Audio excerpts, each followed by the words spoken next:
chamar o nosso pastor aqui, que vai pregar pra gente. Gente, os juniores vão saindo lá com o Cláudio lá atrás, lá, tá bom? Valeu. Gente, quero agradecer a todos vocês que trouxeram, tá bom? Os fardos de leite pra gente abençoar a creche, tá bom? Se você não trouxe, traga durante a semana aí, tá bom? Pra gente poder abastecer a creche. Tem sido uma bênção abençoar essas crianças, tá joia? Então, você que trouxe, muito obrigado. Que Deus te abençoe. A gente quer continuar abençoando a creche aqui do nosso bairro e abastecendo mensalmente. Mês que vem tem mais. Você que não trouxe, por favor, lembre de trazer essa semana. A gente vai levar essa semana lá para abençoar, tá joia? Abra seu coração. Deus quer falar conosco. Nosso pastor vai nos conduzir na pregação. Amém.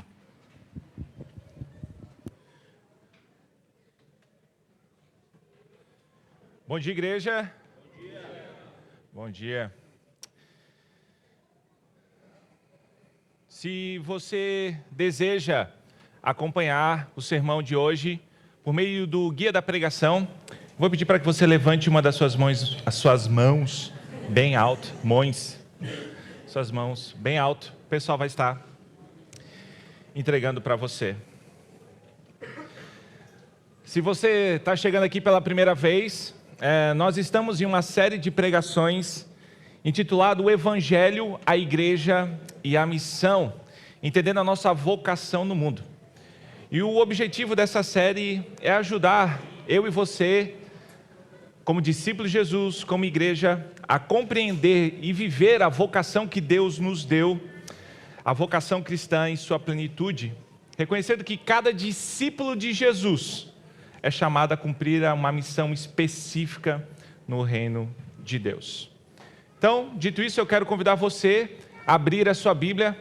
Na primeira carta de João, capítulo 2, nós vamos ler os versículos 15 até o 17. 1 João, capítulo 2, versículos 15 a 17.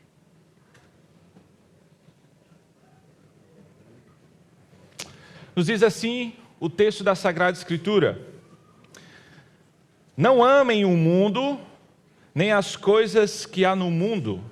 Se alguém amar o mundo, o amor do Pai não está nele. Porque tudo que há no mundo, os desejos da carne, os desejos dos olhos e a soberba da vida, não procede do Pai, mas procede do mundo. Ora, o mundo passa, bem como os seus desejos, mas aquele que faz a vontade de Deus permanece para sempre. Amém, igreja? Que o Senhor nos ajude essa manhã, por meio do seu Espírito Santo. Se você já está aqui há um bom tempo, sabe que eu já falei sobre a máquina de lavar lá de casa e o quanto que ela sofre na mão da minha esposa. E das quantas vezes que a gente já mandou arrumar, e que a pessoa que arruma a máquina lá de casa, a gente já chama mais de amigo e não mais de um prestador de serviço. Mas esse não é o único utensílio que sofre na mão da minha esposa lá em casa. O segundo utensílio que sofre lá é a tal da Air Fryer. A grande tecnologia dos últimos anos. Eu não sei você, mas lá em casa a menina sofre, rapaz do céu. Mas hoje eu queria falar de um terceiro utensílio que a dona Ariane, minha esposa, está judiando lá em casa. E por incrível que pareça, é um utensílio muito antigo, que foi criado em 1679 por um físico. Esse utensílio é chamado a panela de pressão. É aipim, é feijão, é batata, é cenoura, tudo vai para a panela de pressão. E a gente compra até uma carne mais durinha, coloca na panela de pressão e depois ela termina e sai desmanchando. E abre-se um parênteses, eu sei que está quase na hora do meio-dia, mas uma carninha de panela com arroz e farofa, meu Deus do céu. Fecha parênteses. De repente você está perguntando o que isso tem a ver com o texto que nós lemos. Fica calmo, Calabreso, vai dar tudo certo. A questão em si é de que viver no mundo em que vivemos hoje, é viver sob pressão.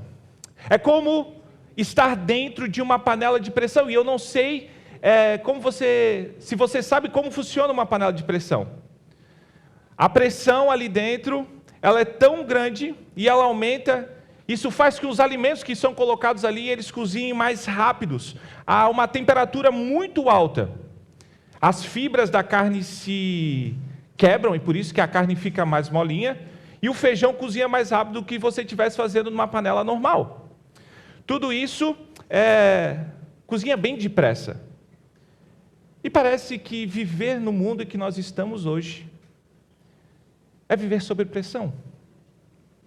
Parece que a gente vai cedendo às pressões, e a gente vive sob pressões, sim ou não? É a pressão do trabalho, a pressão da família, a pressão dos estudos, a pressão da política, a pressão financeira, a pressão das redes sociais e, principalmente, a pressão de ser alguém no mundo que Deus nos deu. É pressão, pressão e pressão. E com o tempo, muitas das vezes, a gente vai cedendo essas pressões. A gente vai se moldando, vai amolecendo.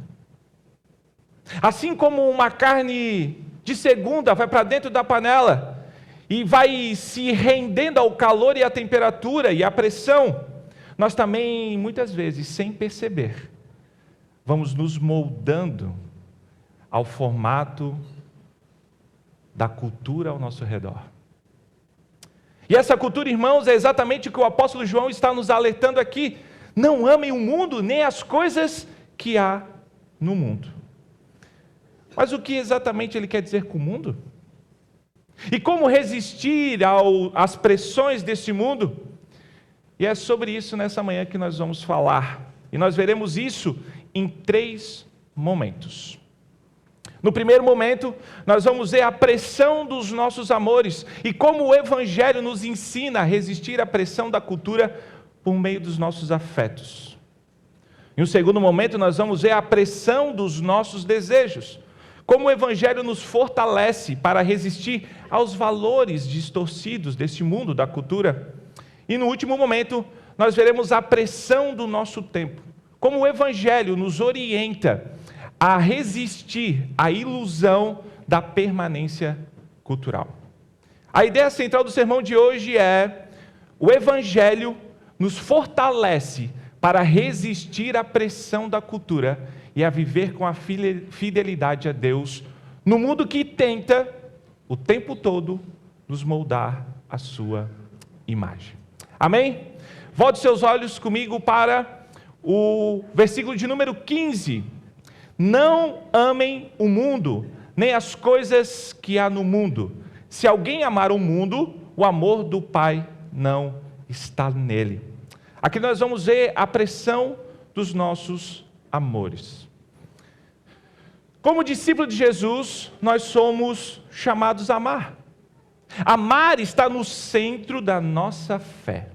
Está na essência de quem nós somos em Cristo. Eu e você fomos feitos para amar. E não amar de qualquer jeito, amar de forma profunda, amar de forma generosa, amar de forma verdadeira. Veja que nós amamos porque quem nos criou é amor, Deus é amor. Nós amamos porque Deus nos amou primeiro. Nós amamos a Deus com todo o nosso coração, com toda a nossa alma, com todo o nosso entendimento, com toda a nossa força. E nós amamos o próximo como a nós mesmos. As Escrituras são claras. O amor é o distintivo. Jesus disse que o mundo saberia que nós somos seus discípulos por causa do amor que nós temos uns pelos outros. O nosso amor é o nosso maior testemunho. Mas não para por aí. O próprio Evangelho de Jesus nos chama a algo ainda mais radical: a amar até os nossos inimigos. Diante disso, o que fazer com 1 João capítulo 2, versículo 15, onde João diz: não ameis o mundo, e nem as coisas que há no mundo. Ou seja, o que nós percebemos que sim, há amores que são pecaminosos. O texto que estamos lendo hoje afirma isso de forma clara. Há amores que Deus condena. E veja, essa não é uma discussão abstrata, isso é prático, é real, é verdadeiro, é do dia a dia. E a pergunta que eu e você devemos fazer é: o que torna o amor pecaminoso?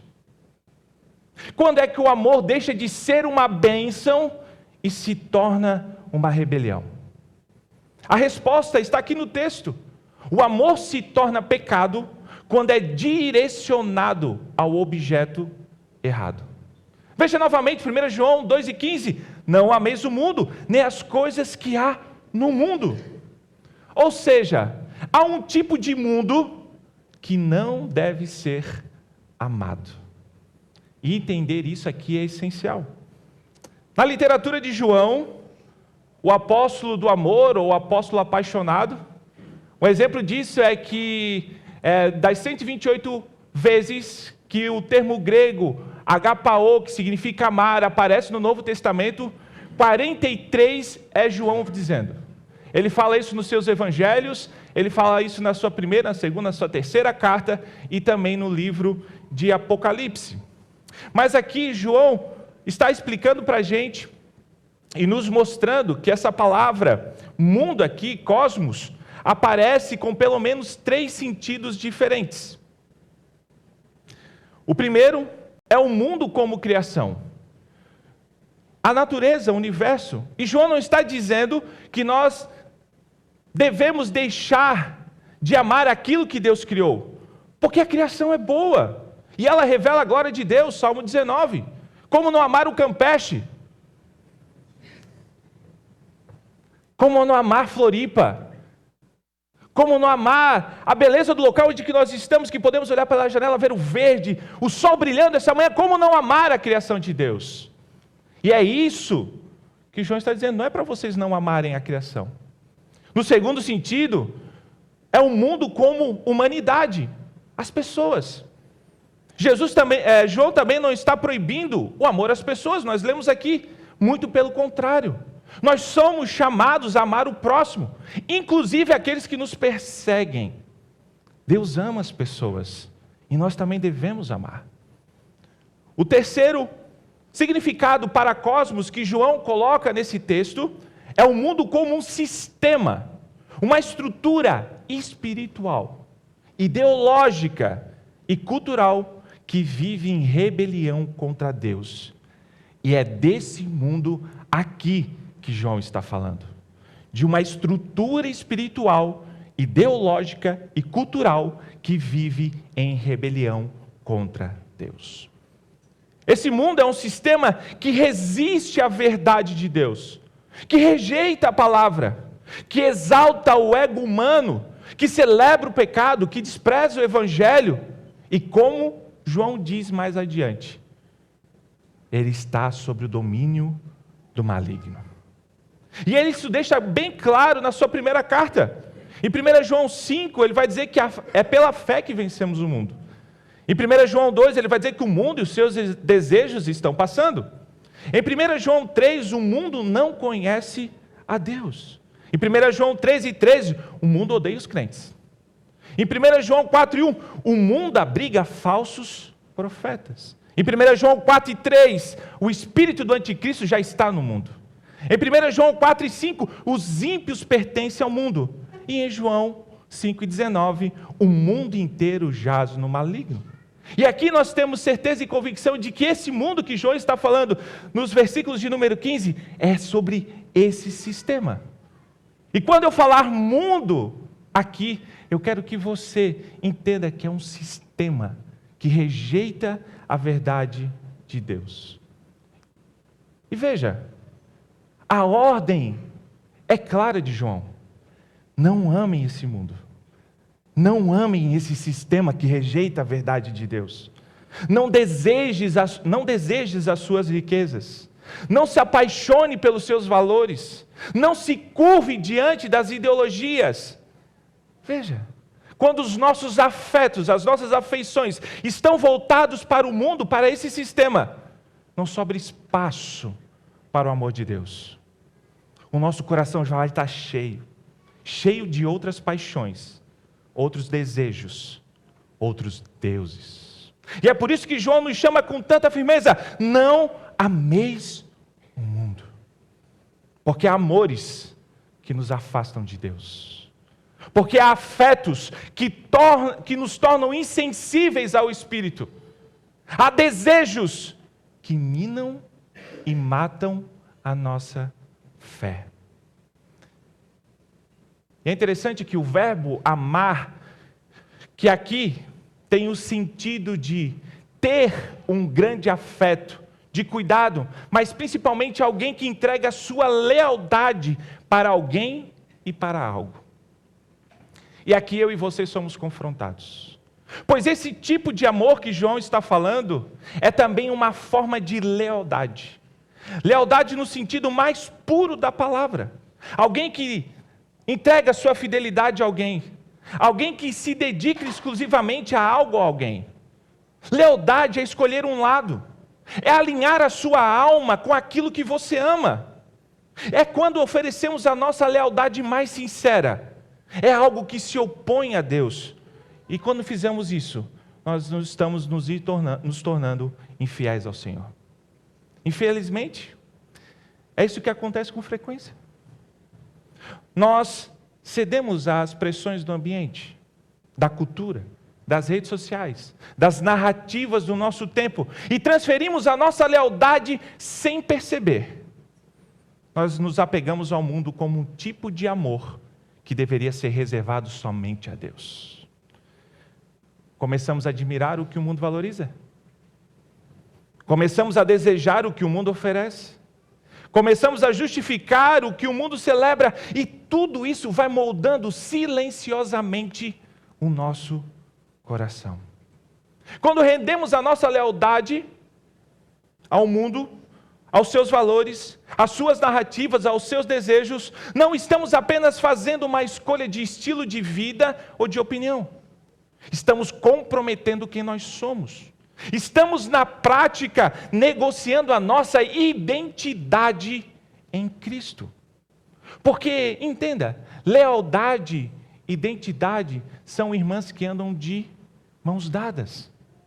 Aquilo que nós amamos de verdade começa a definir quem nós somos. Aquilo que nós nos apegamos molda a nossa forma de pensar, de ver, de sentir, de viver. A quem nós servimos de coração, a esse nós pertencemos. E a verdade é que a nossa identidade, ela não está em aberto. Ela já foi definida na cruz do Calvário. Veja, nós fomos comprados pelo alto preço. Nós fomos selados com o Espírito da promessa. Nós fomos feitos filhos de Deus. Nós somos novas criaturas em Cristo. Nós somos cidadãos do céu. Nós somos embaixadores do reino. Nós somos povo escolhido, sacerdócio real, nação santa, propriedade exclusiva de Deus. Essa é a nossa identidade. A nossa identidade não está em aberto. É isso que eu e você somos. Nós somos de Cristo, e a Ele nós pertencemos, e a mais ninguém. Por isso, eu e você, não temos o direito de entregar a nossa lealdade a outro Senhor. Porque fazer isso é agir como se fôssemos de outro reino. É assumir uma identidade que não é mais nossa. Você entende a seriedade disso? Quando o cristão começa a viver a lealdade ao mundo, ele começa a viver em contradição com quem ele realmente é. Ele pode continuar dizendo que ama a Deus, mas as suas afeições, as suas escolhas, as suas palavras mostram outra lealdade. E logo, muito rápido, outra identidade começa a surgir. E essa é a identidade que não reflete o que o Filho fez por nós, que não reflete o reino de Deus, mas esse sistema de mundanismo que rejeita a verdade de Deus. E é por isso que 1 João 2,15 não é um convite à rigidez ou ao legalismo. Não é isso. é simplesmente um chamado à coerência, um chamado à fidelidade, um chamado a permanecer firme na identidade que recebemos pela graça.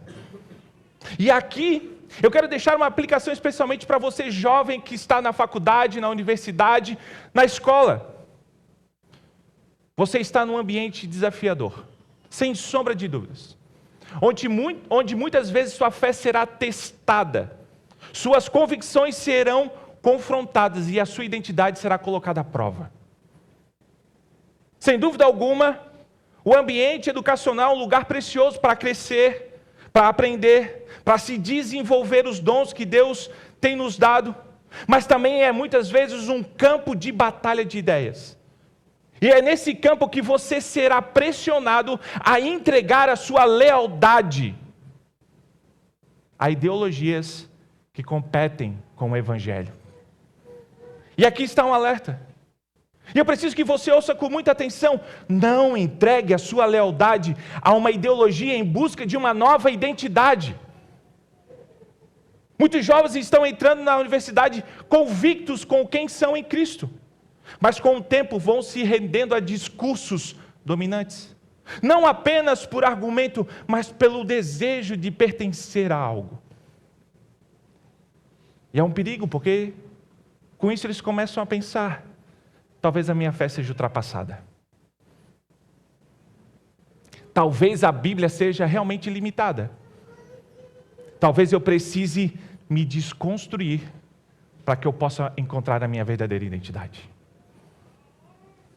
E assim, aos poucos, você vai correr o risco de trocar a palavra de Deus por teorias que prometem libertação, mas que vão te entregar escravidão. Que trocam o Evangelho pela ideologia, que trocam a cruz pela aceitação cultural, que trocam a identidade em Cristo por um rótulo universitário. Você já viu isso? Gente que se entrega ao relativismo e passa a duvidar de toda a verdade, até da existência de Deus. Gente que mergulha em ideologias políticas ou de gênero em busca de pertencimento e acaba negando os fundamentos da fé. Gente com medo de parecer intolerante vai silenciando o Evangelho no seu coração em nome de uma inclusão que exclui a Cristo.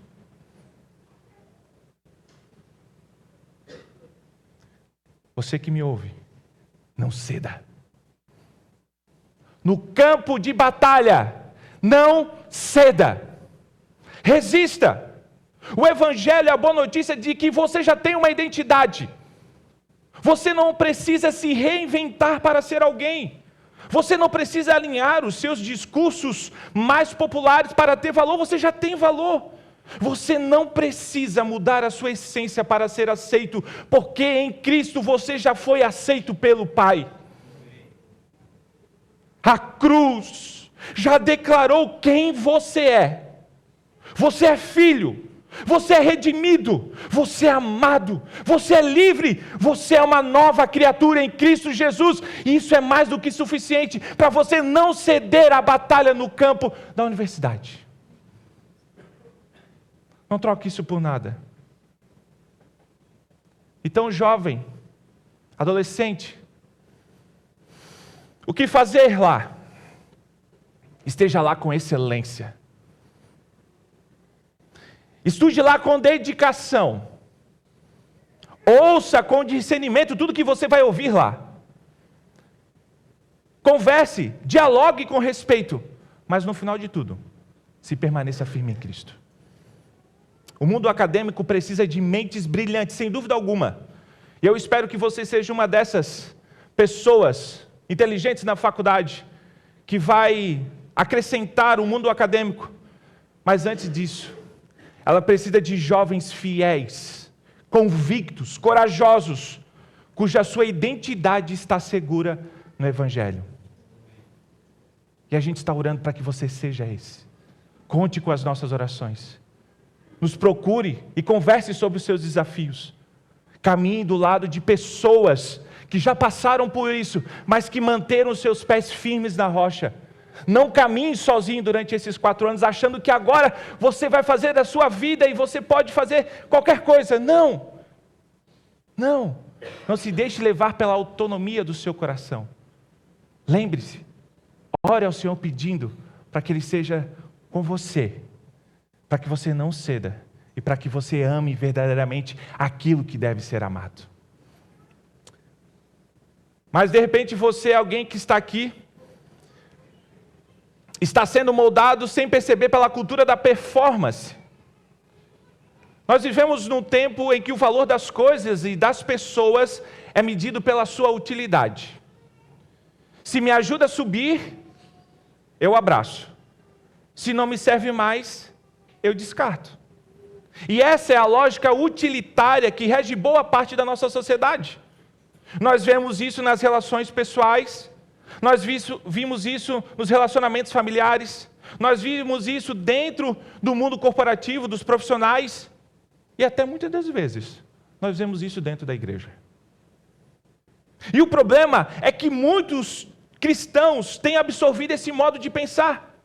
E veja como é sorrateiro. Você começa a pensar mais ou menos assim: se esse relacionamento não me dá alguma vantagem ou retorno, eu corto relações. Se essa igreja não me oferece todos os serviços necessários, não vale a pena ficar aqui. Se essa amizade exige sacrifício, eu abandono. Se Deus não me responde no meu tempo e realiza os meus planos e sonhos, eu busco uma outra espiritualidade que me dê retorno rápido. Tudo vira consumo, tudo vira escada, tudo vira ferramenta. Mas o Evangelho é o oposto disso.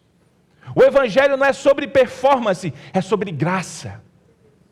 Não é sobre se dar bem, é sobre se doar a outra pessoa. E veja que a boa notícia do Evangelho é que Cristo não veio porque nós éramos úteis para Ele. Ele veio porque nos amou. Deus não estava lá na eternidade, enviou seu Filho e nos escolheu porque nós éramos produtivos, porque nós éramos eficientes, porque ou estrategicamente nós éramos vantajosos para o reino. Não! Quando Cristo veio para nos redimir, Ele nos escolheu quando eu e você ainda éramos pecadores, falidos e rebeldes. E foi assim, Ele permaneceu leal. Foi até a cruz e se entregou totalmente. Por isso, quando você aplicar essa lógica, cuidado, para aplicar também não na sua vida espiritual, essa mesma lógica. Veja, você não é um produto. As pessoas que estão com você não é um recurso. E Deus não é um atalho para os seus sonhos. O reino de Deus é construído com base na graça, na verdade e na fidelidade.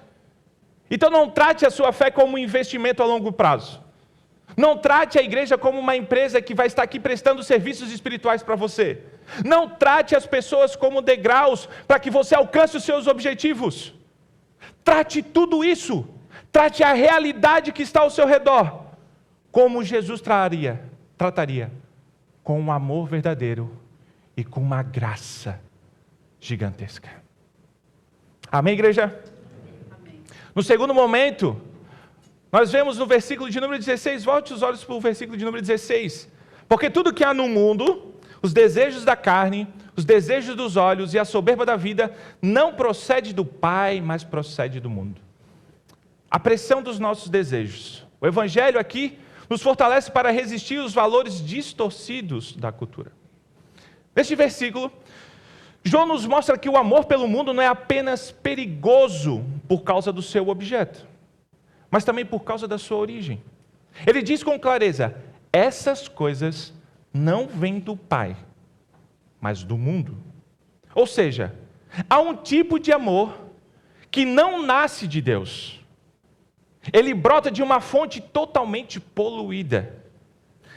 Essa fonte são os desejos distorcidos da nossa natureza caída. O amor se torna pecaminoso quando nasce de uma fonte errada. João descreve essas fontes com 3 expressões que juntas formam um retrato poderoso da tentação humana. Vamos analisar uma por uma. A primeira que nós vimos são os desejos da carne. Aqui João está falando sobre os impulsos pecaminosos que brotam dentro de nós. São desejos que buscam satisfazer os nossos apetites mais internos. Apetites físicos e emocionais que estão fora dos limites estabelecidos por Deus. Vivemos em um mundo que tem uma cultura que diz que seguir seus desejos é ser verdadeiro com você mesmo. Você é aquilo que deseja. Faça o que te dá prazer. E o impacto disso nós podemos ver em vários aspectos da nossa vida. Pessoas que estão buscando conforto acima de tudo e buscam esse conforto de forma desenfreada, se colocando em situações difíceis, pois recorrem a meios desastrosos para que isso aconteça. Um exemplo são pessoas que buscam uma vida fácil por meio de casa de apostas, as famosas bets, e também pelo jogo do tigrinho. Pessoas que vivem a gourmetização da alimentação.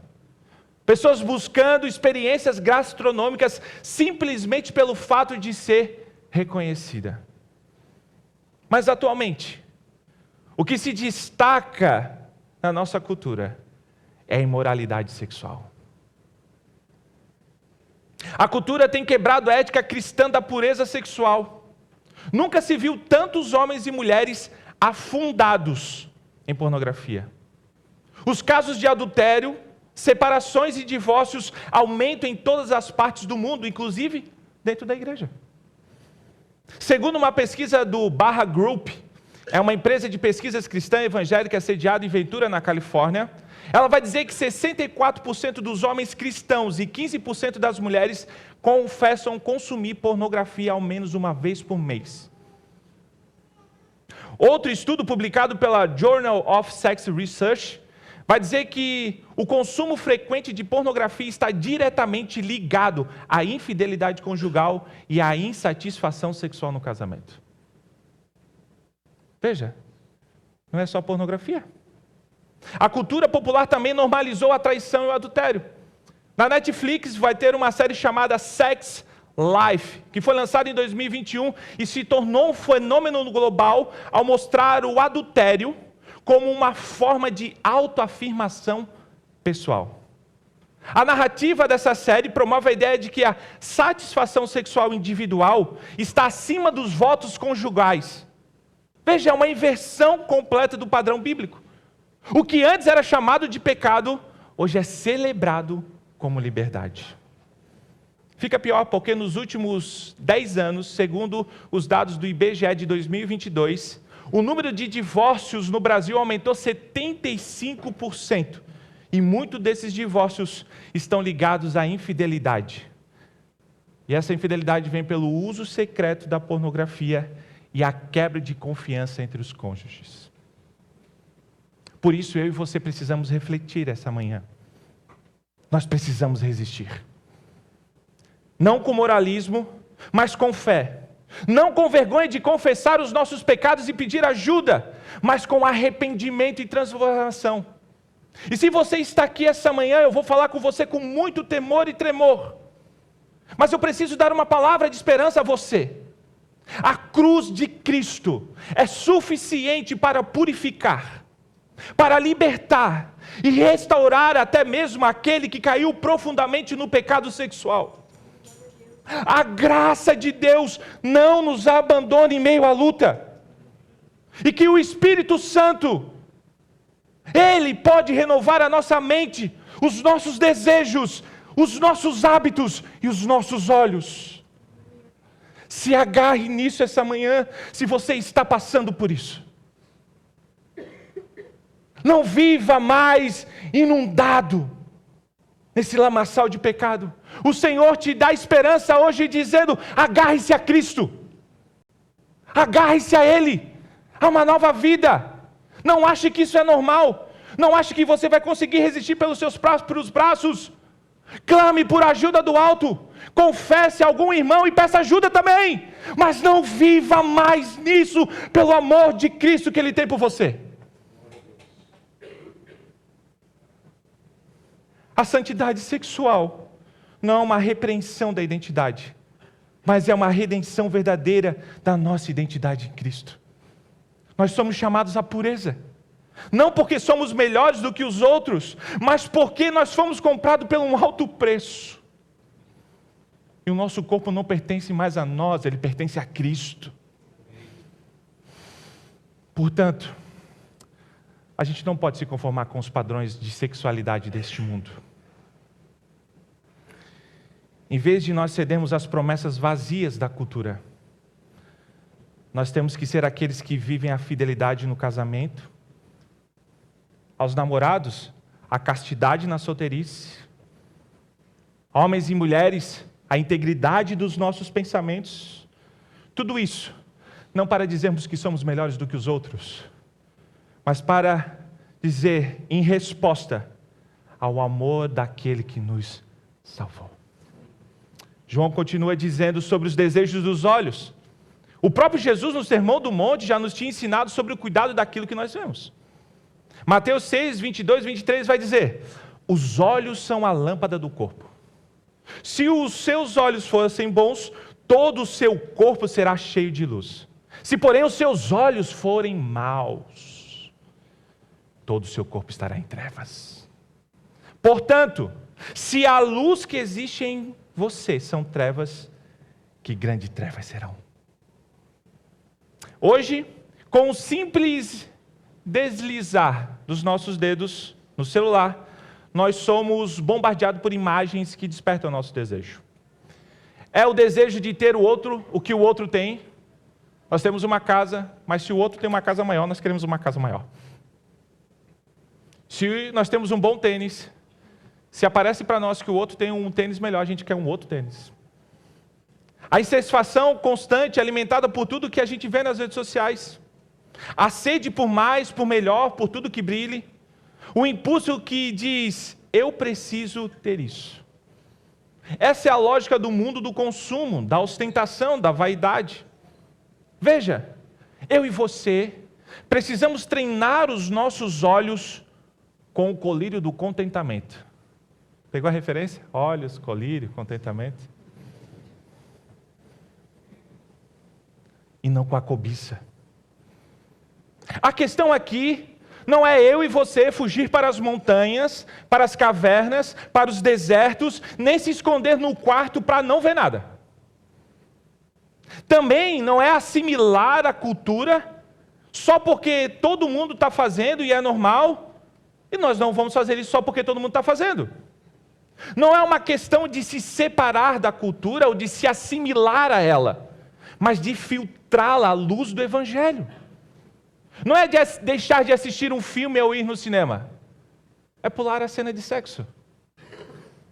Não é deixar de escutar boa música, mas é não ouvir músicas que não refletem a Deus.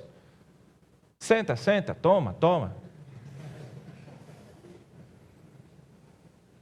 Não é deixar de praticar um esporte, mas praticá-lo buscar com saúde. E não um corpo para ser apreciado pelos outros. Nós vivemos em uma era em que os nossos olhos são bombardeados o tempo todo. Um estudo da Harvard Business Review, meu inglês está bom hoje, revelou que em média nós somos expostos a 10 mil anúncios por dia. Isso inclui propagandas em redes sociais, aplicativos, outdoors, vídeos e até as embalagens do que nós consumimos. Quando você vai para o banheiro, esquece o celular. O que você faz? Você pega um rótulo e começa a ler o rótulo. Entendeu? Muita gente já fez isso. Só não quer dizer a mão. Isso forma uma cultura que treina os nossos olhos para desejar tudo. Desejar produtos, estilos de vida, corpos, experiências. E muitas vezes tudo isso sem qualquer filtro moral ou espiritual. Nós só estamos ali consumindo. Um exemplo bem prático disso é a música Envolver da cantora Anitta. Ok? A Anitta lançou essa música e ela foi em primeiro lugar global no Spotify em 2022. A coreografia, ela se viralizou no TikTok. Uma coreografia sensual. Teve milhões de adolescentes imitando o passo. Veja, Isso mostra o poder do apelo visual e cultural. O problema não está na música como forma de arte, porque isso é criação do Senhor, é belo, mas no conteúdo que alimenta uma visão de mundo centrada no desejo, na vaidade, na exibição do corpo como um produto a ser consumido. E veja, quando nós olhamos para isso sem o filtro do Evangelho, isso vai formando os nossos afetos, isso vai educando os nossos olhos. Mas eu e você, como cristãos, não precisamos fugir do mundo, mas discernir a realidade que está ao nosso redor pela lente do Evangelho. Nós não precisamos deixar de ver, mas aprender a ver filtrando essa realidade, como nós lemos hoje em Romanos 12:2. Não se conformem com este mundo, mas transformem-se a sua mente, os seus olhos, pela renovação da sua mente, para que sejam capazes de experimentar e comprovar a boa, agradável e perfeita vontade de Deus. Isso vale para o que nós estamos consumindo. Isso vale para o que estamos ouvindo. Isso vale para o que nós estamos assistindo e praticando. Novamente, a questão aqui não é abandonar tudo, mas saber como lidar com tudo. Não é sobre viver no mosteiro, mas é viver com sabedoria no mundo. Podemos assistir filmes, mas com discernimento. Podemos ouvir músicas, mas escolhendo com critérios. Chris Stapleton, depois você procura no Spotify. Podemos praticar esportes, mas com motivações puras. Precisamos filtrar tudo à luz do Evangelho. E como diz John Stott, que frase linda, a fuga não é o caminho. O Evangelho não nos chama para o isolamento, mas para a santidade no meio da realidade. Por isso, a nossa oração precisa ser como a do salmista: Senhor, desvia os meus olhos das coisas inúteis. Faze-me viver nos caminhos que o Senhor já traçou. Porque só assim os nossos olhos serão usados para a glória de Deus e não dominados pelo desejo do mundo. João continua, e ele diz agora a questão da soberba da vida. Enquanto as duas primeiras expressões que João usou são internas, essa expressão é externa. Esse termo se refere à arrogância baseada em bens, status, aparência ou poder. Nós vivemos em uma cultura que é normalizada e até celebrada. Olha só, um influenciador digital do mundo fitness, que começa com R e termina com Anne, postou um vídeo no YouTube com o seu relógio de R$500 mil. E a justificativa dele foi: aquele relógio comunica quem ele é. Para muitos, status virou identidade. Veja que no mundo da música, cantores de trap constroem suas narrativas em torno da ostentação. É carros de luxo, são joias caras e grandes para chamar a atenção, são grandes festas, é dinheiro, tudo isso como símbolos de vitória. Não apenas conquistas materiais, mas afirmações do valor pessoal. Veja que a ostentação virou filosofia. Sair do zero e ter tudo, não para servir ou repartir, mas para se exibir. Isso é soberba da vida. Alguns anos atrás saiu uma reportagem falando de um influencer famoso que vendia cursos, tipo aquele de Fique Rico em 7 dias. E descobriram que ele alugava carros e casas em Jurerê e postava no Instagram simplesmente para dizer que aquele curso dele, que era falido, estava dando certo. Olha aonde as pessoas chegaram. Criar uma imagem de sucesso que não corresponde à realidade dele. Tudo isso para que essa vaidade seja externalizada. O Evangelho nos liberta da necessidade de provar o nosso valor diante dos homens. Porque, lembra-se, eu não quero ser repetitivo, nós já fomos amados. Nós já fomos aceitos e comprados por um alto preço. E nele a nossa identidade não depende do que nós mostramos, mas de quem eu e você somos. E não esqueça, eu vou falar de novo, nós somos filhos de Deus. E João termina o argumento dizendo que todas essas coisas, o desejo da carne, o desejo dos olhos, a soberba da vida, não procedem do Pai. A palavra proceder no original aqui significa vir da origem, brotar de uma fonte. Ou seja, o que João está dizendo, se essas coisas são o que alimenta os seus afetos, saiba, isso não vem de Deus. Porque o Pai não produz cobiça. O Pai não produz vaidade. O Pai não alimenta o ego. Muito ao contrário, o Pai forma em nós santidade, humildade, contentamento, amor sacrificial, alegria verdadeira. E por isso nessa manhã eu chamo você a se juntar a mim para que a gente realinhe a nossa cosmovisão. A cosmovisão cristã, do jeito que a gente olha o mundo, nos convida a enxergar o mundo com os olhos do Evangelho. Deus criou tudo com propósito. O pecado corrompeu essa realidade, mas em Cristo, Deus está redimindo todas as coisas. Mas muitas vezes nós nos deixamos levar pelos desejos da carne, dos olhos e pela soberba da vida, distorcendo essa visão ao amar mais a criação do que o Criador. E a cultura diz para seguirmos o nosso coração, mas o Evangelho nos chama a seguir a Cristo. Por isso nós precisamos realinhar a nossa forma de ver o mundo, não pela lente da mídia, não pela lente do nosso coração, do nosso ego, mas pela lente do Evangelho, pela cruz de Cristo. Peça ao Senhor, Ele lhe dará novos olhos, novos desejos e um novo senso de identidade.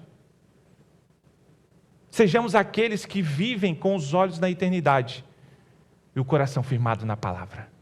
Mas como fazer isso?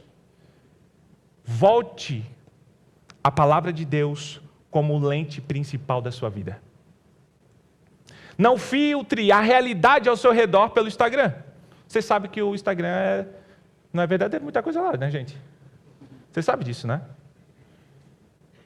Não filtre a realidade pelas manchetes. Você sabe que existem narrativas de tudo que é canto nas notícias, né? Você sabe que as notícias hoje são enviesadas. Você entende isso, né?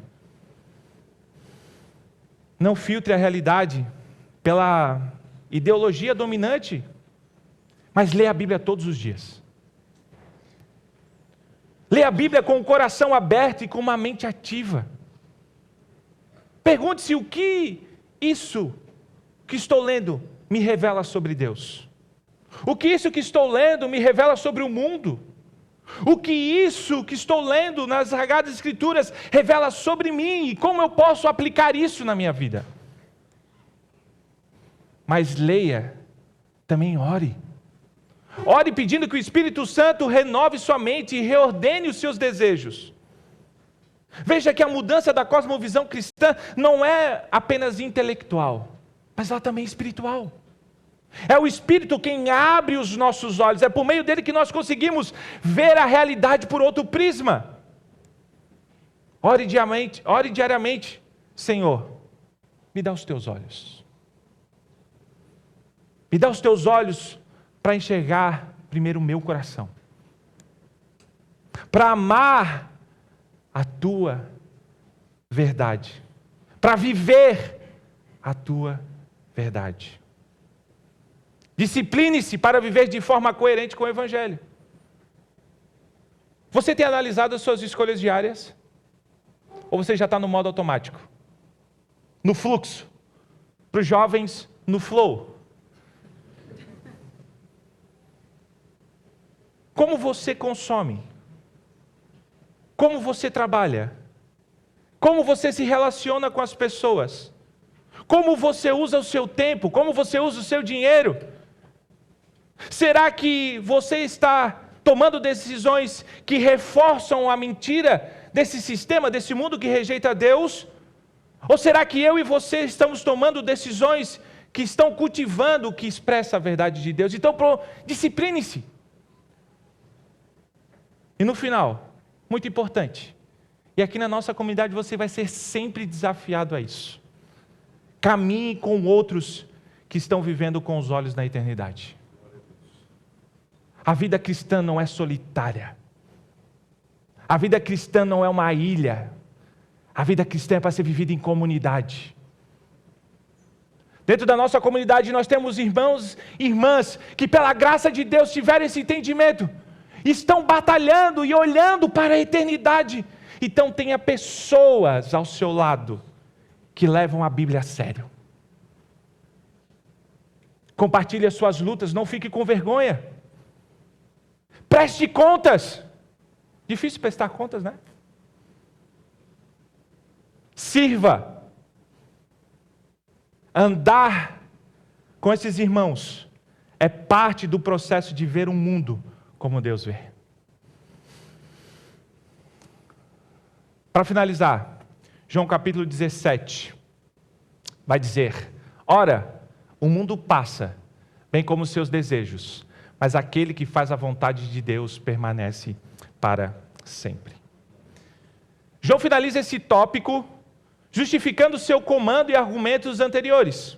Ele vai dizer: ora, o mundo passa assim como os seus desejos. João nos confronta com uma realidade firme. O mundo está passando.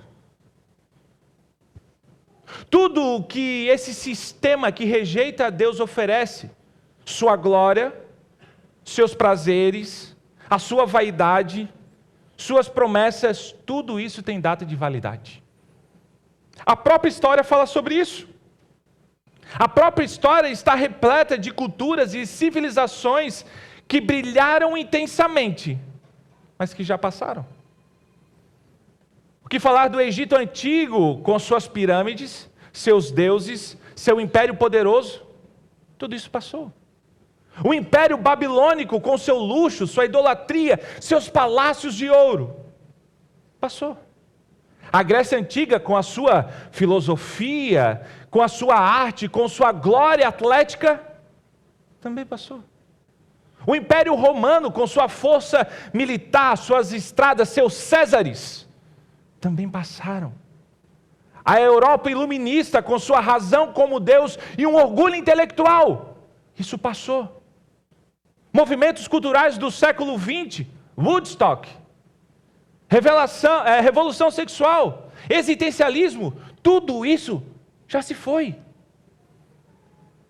A cultura digital da vaidade em que eu e você vivemos hoje, que exalta o corpo, o sucesso, a imagem, o prazer, também vai passar. Nós vivemos em dias que tudo parece urgente, que tudo é para agora. Que nós somos pressionados da ideia de que a vida é curta demais para negar qualquer desejo, qualquer sonho, qualquer prazer. Frases como: curta enquanto dura, siga o seu coração, viva o seu momento. Mas veja, João está dizendo: não se engane, hein? Leve a sério o que eu estou dizendo, não se engane. Isso vai passar. O prazer do pecado passa, mas a culpa fica. A euforia da conquista passa e o desânimo fica. O brilho da fama, do corpo, do sucesso, tudo passa. E por incrível que pareça, até os nossos desejos com o passar do tempo também mudam. Você já vivenciou isso? Aquele sonho que parecia tão importante há 10 anos, hoje você mal se lembra. Aquela compra que você botou no carrinho da Shopee ou da Amazon que você queria tanto, você comprou, se endividou, hoje está lá no fundo do armário. Aquela paixão de adolescente que queimava em seu coração, que você dizia: eu não posso perder essa pessoa porque o meu mundo vai acabar. Você já casou, e não com ela.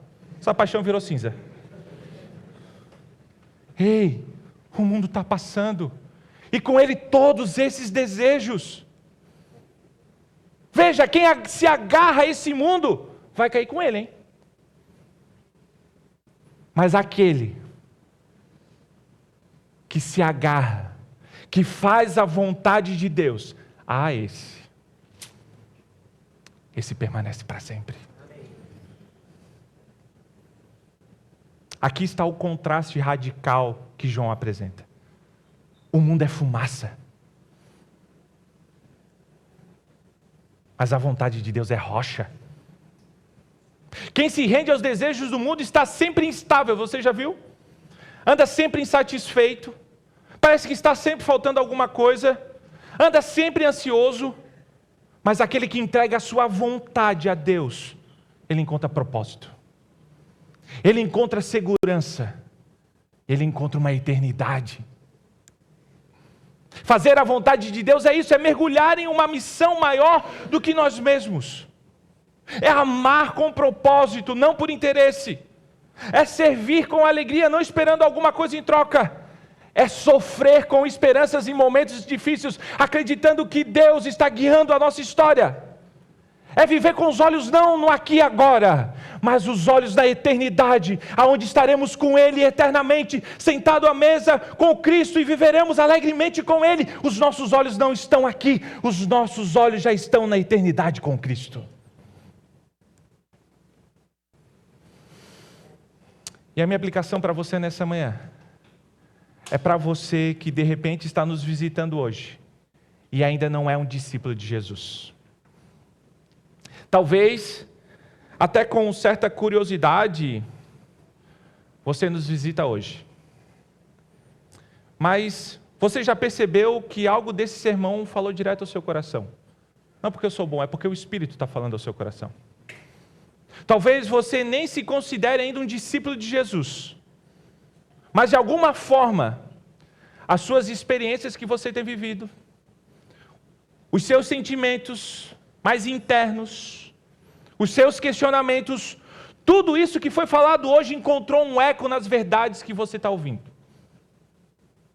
Talvez você esteja vivendo um estilo de vida com os olhos voltados apenas para o hoje, para aqui, para agora. E honestamente, essa é a forma como muitos ao nosso redor também estão vivendo. Você tem caminhado, tem vivido a sua vida com as ferramentas que este mundo, que a cultura te oferece. Você tem construído os seus relacionamentos, suas escolhas e seus sonhos em torno de ideologias, valores, promessas que parecem boas à primeira vista e até trazem uma certa satisfação momentânea, mas lá no fundo, bem lá no fundo, continuam deixando um vazio que você não consegue explicar. E para você, eu quero te convidar a uma reflexão profunda. Não acredite na mentira de que dizer não aos prazeres do mundo é perder a vida. A verdade é totalmente ao contrário. Dizer não ao mundo, a esse sistema que rejeita a Deus, é dizer sim a uma vida que não acaba. Uma vida que tem peso da eternidade. Uma vida com um propósito real e duradouro. Muita gente repete por aí: a vida é curta, tem que aproveitar mesmo, hein? Sim, realmente o tempo passa. A juventude passa, nós não seremos jovens. Eu me coloco nisso, nós não seremos jovens eternamente. As oportunidades mudam, mas a vida, a verdadeira vida, não termina aqui. E no fundo você sente isso. Você sabe que mesmo cercado de prazeres, seu coração ainda continua incompleto. Há um buraco que nenhuma conquista ou prazer é capaz de preencher.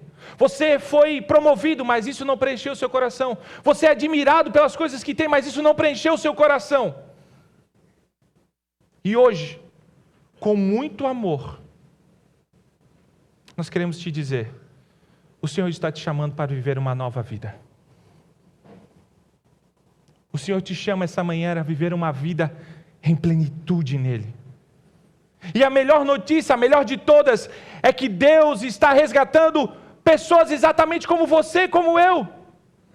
Gente cansada, gente ferida, perdida nos seus próprios desejos, e está dando a essas pessoas uma nova identidade, um novo começo, uma nova história.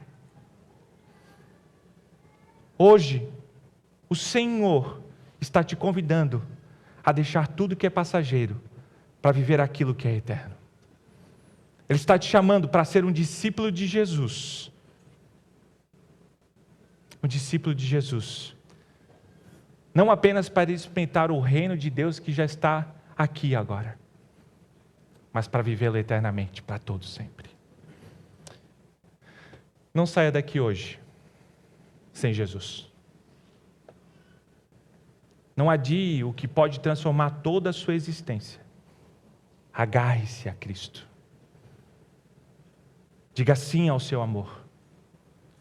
Experimente uma nova vida com Cristo. Se coloque de pé, por gentileza.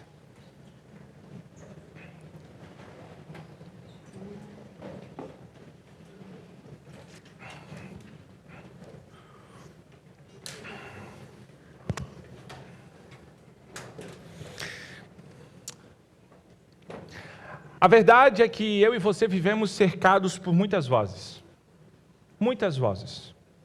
São ideias, são promessas, são valores que tentam nos dizer o tempo todo o que nós devemos ser, o que devemos querer e o que realmente importa na vida.